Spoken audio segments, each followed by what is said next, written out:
Hello YouTube, this video is about the 6 ways you can improve your filmmaker bio for your portfolio website to attract the attention of distributors.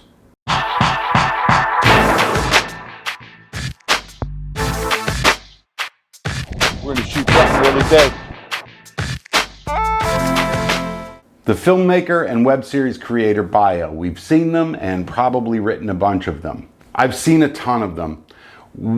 When buyers or decision makers are looking at bios, they're looking to get at least a snapshot of the person that they're either about ready to talk to or that they're going to get a pitch from. And very often, these come off like an advertisement for somebody who's running for the second coming. It comes off as pushy. It comes off as a little bit grandiose. I am certainly not saying that you have that issue, but I've seen so many of them. So it leads me to believe that there is some trend that has developed, if not trends, right? And because I've read so many, I've kind of put them all together in a sample bio that's going to help you understand the things not to do. And then we're going to talk about the things to do that actually make the difference. But at first I want to read you kind of the sample bio that I came up with that sounds very much like the ones that I read on a daily basis. I'm going to read it off my computer here because I don't have it memorized. It goes something like this. John Doe is an award-winning filmmaker, writer, producer, and actor, best known for his world-class short films Telltale Heart and Prognosis Negative, a micro-thriller based on the critically acclaimed one-man show of the same name. He is a Dean's List graduate from such and such university where he was awarded the such and such film prize for. You get the gist. When I read things like that, my eyeballs turn to jelly.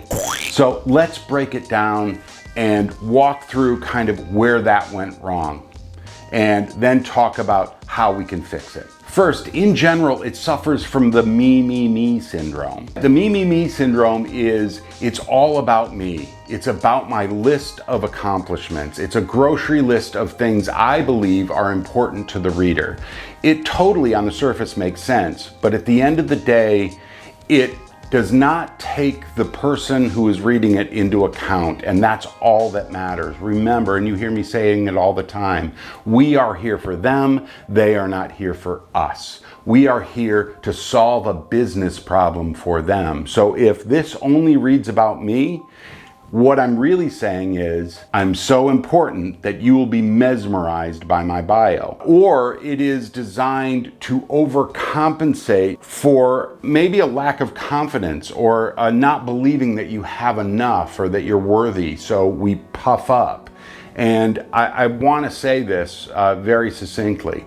That comes off as what we call hacky. It's like a bad comedian, right? It's pushy and it turns the person off and actually has the opposite effect of what you want it to do. Next is the ubiquitous term award-winning. Unless you've won Cannes or Sundance or South by or a Golden Globe, the people reading it who are in the position to write you a check for your work or hire you don't pay attention to the fact that you might have won, and legitimately so, something like the Moving Sidewalk Film Festival Best Documentary Award, right? They don't know that. It's not a very well attended thing. I'm not saying that you don't attend very well attended things. Maybe you do. And if you did win something that you feel matters, go ahead and include it. But at the end of the day, it has to be recognizable to them. Otherwise, it doesn't come off as something that matters to them. So it's not going to do you much harm, but it definitely won't do you good. Next to the use of the actor, singer, dancer, writer, glider pilot, deep sea welder thing, where it's the list of things that are on the surface, again, designed to say, I got my bases covered. But really what they're hearing, and again, you hear me saying this all the time, what you're really saying to the industry when you write things like that is, what do you need me to be so I can get a check from you? And that comes off as this person doesn't know what they are and what they make. So instead, what niche do you occupy? What expertise do you have? And more importantly, what work do you want to be known for? And this should only be directed, this bio should only be directed at people who make the kind of work you want to be known for. Because if you want to be known for gardening videos and you're sending it to car people, you're the wrong person for the job. But choose one thing. Choose that one thing you want to be known for. And instead of saying something like that, try something like, my work helps this kind of person or this kind of audience member, this kind of viewer, achieve this result through this mechanism. In other words, my work helps X achieve Y through Z. What that does is it gives them the process of your work. They know what you make, they know who it's for, and they know how you do it.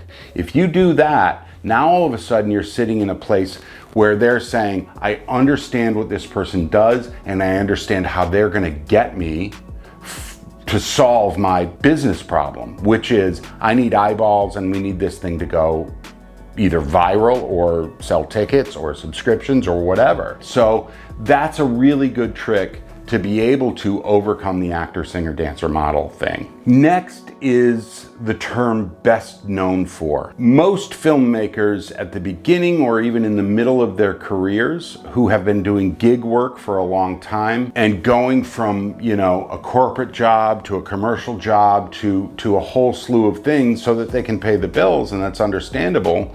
And there is nothing wrong with that, but there is no story there, right? And best known for means that you're best known for something.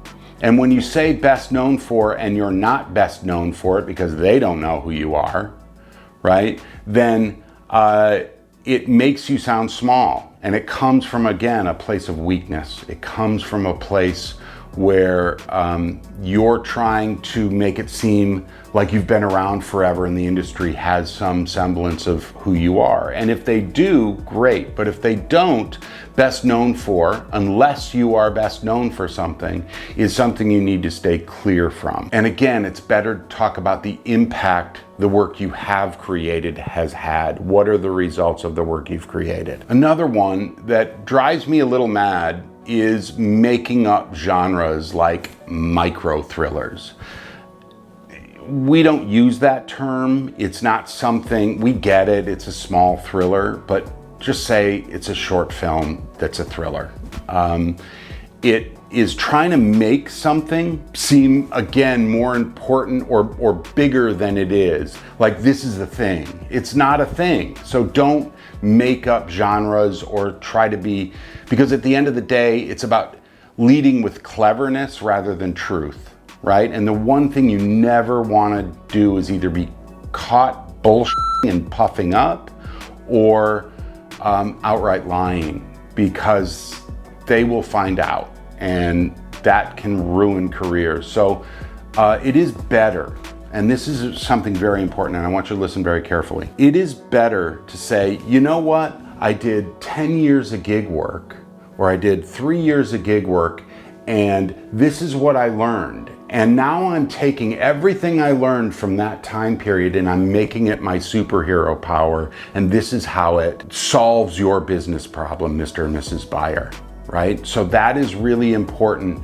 that it's okay to lean in to where you are, work with what you have, and don't try to puff it up. Be really honest and direct. But if you talk about results, I'm here to tell you, I have hired people with no experience because they wrote a great bio and because when they sat in front of me, they knew who they were. And I knew that they were trainable. I knew that they were teachable. I knew that they were up for learning, that they were curious. I hired a 19-year-old actress for a film I produced for a CAA showcase. So my career was at stake. My people, very influential and people who could make really big decisions around my career were going to see this film all in the same room.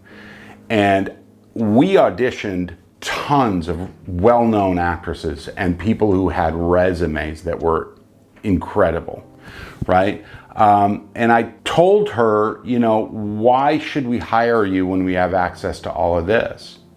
And she told me the results I was going to get with her. And she ended up crushing it. And she went on to a great TV career.